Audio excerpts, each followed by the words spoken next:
Roland, this is these are sweet corns that are shaping up.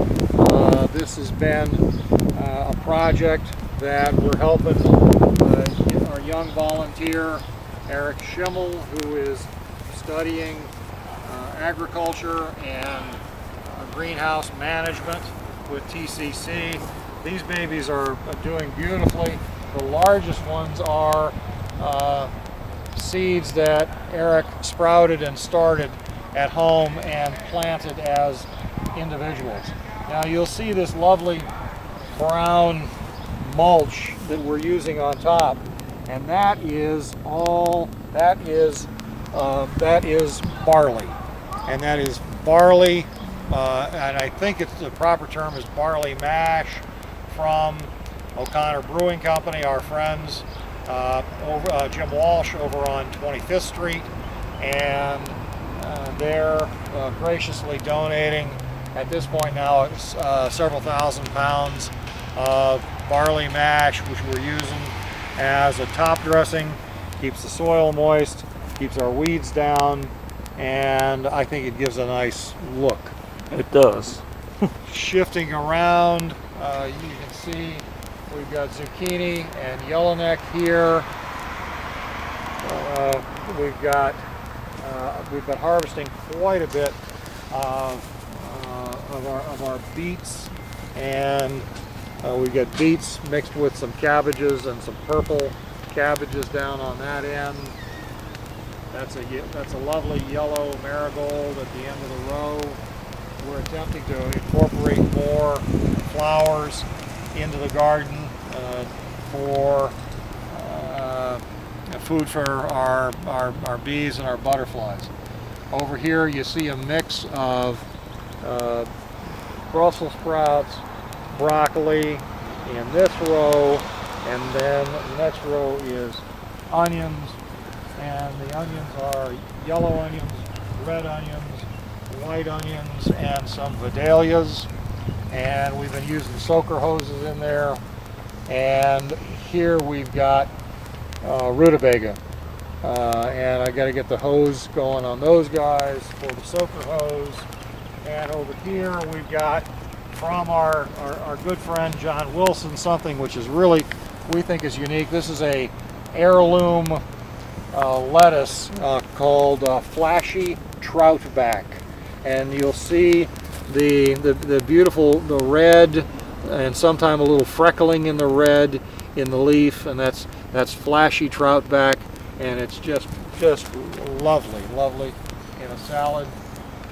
And let's see, in the far corner, let's walk that way, we can see a bamboo fence that our friend Joe Darrow showed us how to build. He had spent a couple of years in Southeast Asia, in Cambodia, I believe it was, and this is to be a barrier for the litter that we see. We see a lot of McDonald's wrappers and etc.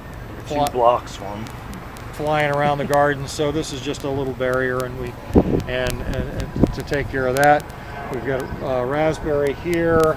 There's a blueberry in back of you, and we haven't got. We've got to figure out more about the blueberries. This is a fig. I don't know the age on it, but this was a donation, contribution to the garden from good friends Beverly Furman, noted area artists, and Al Markowitz. Bev and Al very graciously gave us this baby from their backyard last fall, and it took 3 of us to move the root ball into the ground. Now here again we had the good fortune of having Joe Darrow, who is a skilled nurseryman, as I said, working with us, and Joe insisted and showed us how to strip all the leaves off. This was probably late September, early September, October last fall. So he strongly suggested that by taking the leaves off, we were forcing the plant to go into root growth during the wintertime, which obviously it did. And if you look closely, you'll see that she's covered in little figs.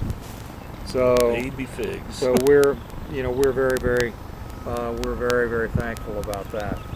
Oh, in back of the fig, we have from Barbara Mason, we've got a little mini bed of, I believe she calls that radicchio, and I don't know anything about it other than it's beneficial. Shifting to the wall, you'll see now a reasonably robust bed of what they call Jerusalem artichoke. And Jerusalem artichoke is noted for salads. It's used in salads, soups, stews. It can also make a wine out of Jerusalem artichoke. And Jerusalem artichoke is neither an artichoke nor is it from Jerusalem, but it just, and I'm not positive how it got that name, but it does.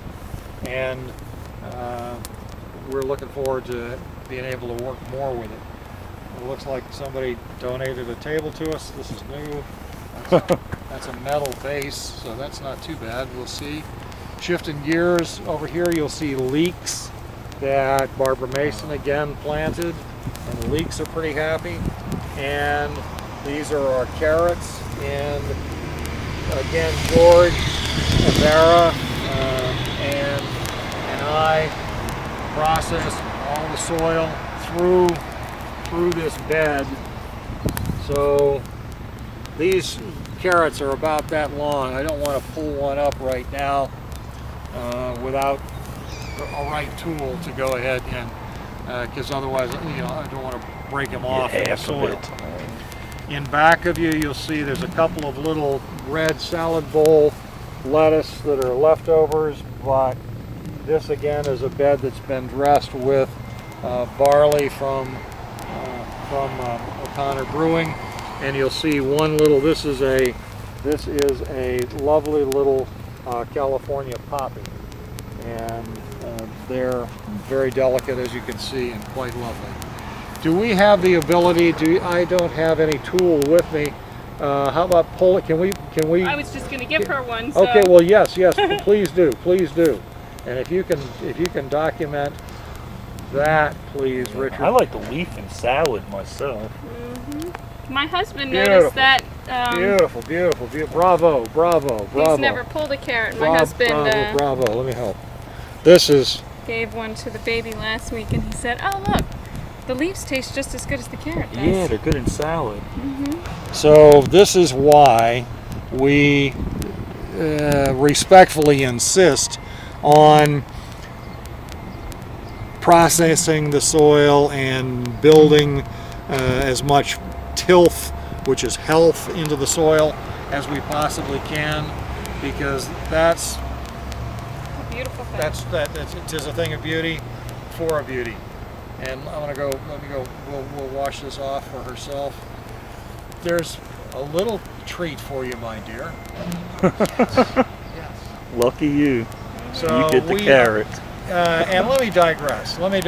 We've introduced on camera, I believe, Nicole Stewart and her lovely daughter Allison, and by and large, the garden is about more than just growing fresh organic vegetables, and it's more than just teaching little people, bing, bing, bing, bing, bing, bing, bing, bing, bing, that this is a seed.